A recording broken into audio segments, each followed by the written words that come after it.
Ramaphosa says the role of traditional leadership in South Africa is of paramount importance and it should be included in what he calls a governance inclusive of developmental tenets. There are some laments of which Contralesa has.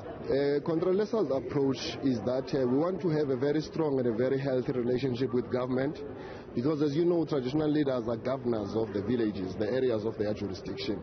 So it is important that we work together in a shared perspective and a shared mission, so that things that flow from national government trickle down to the villages, to the best interest of the people.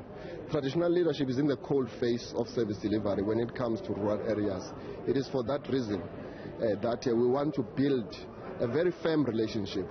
And Contralesa has taken a view to invite the president of the country as a guest of honor in this event so that we can show cause that we are serious about building that relationship, so that the president can take all the issues that we are going to be raising here constructively.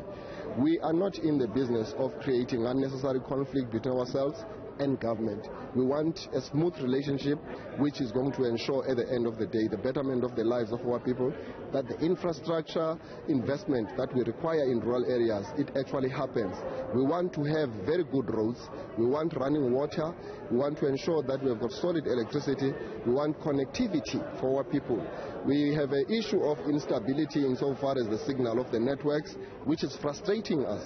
And during the outbreak of COVID, we were caught up because many of our students who are in rural areas could not study online because we don't have Wi-Fi, amongst other things. All issues raised have concerned the president, and he says an interministerial committee will be the answer, and it is headed by Deputy President David Mabuza to ensure that all issues receive the highest level of attention.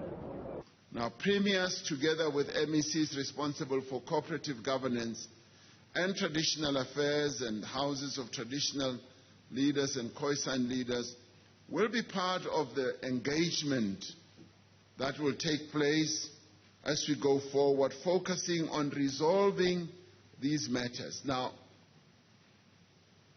the establishment of an interministerial committee demonstrates the seriousness with which I am taking steps to have this matter addressed.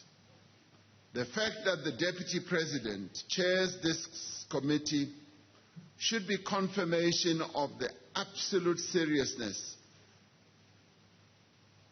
with which we are handling this matter. Ramaphosa has also promised to attend a communal land summit. He also urges for the unity of traditional leadership and calls for the inclusion of women in inheritance of land and inclusion in traditional councils, saying the South African Constitution allows for gender parity. For Newzroom Afrika, Channel 405, I'm Pelane Phakgadi in Boksburg.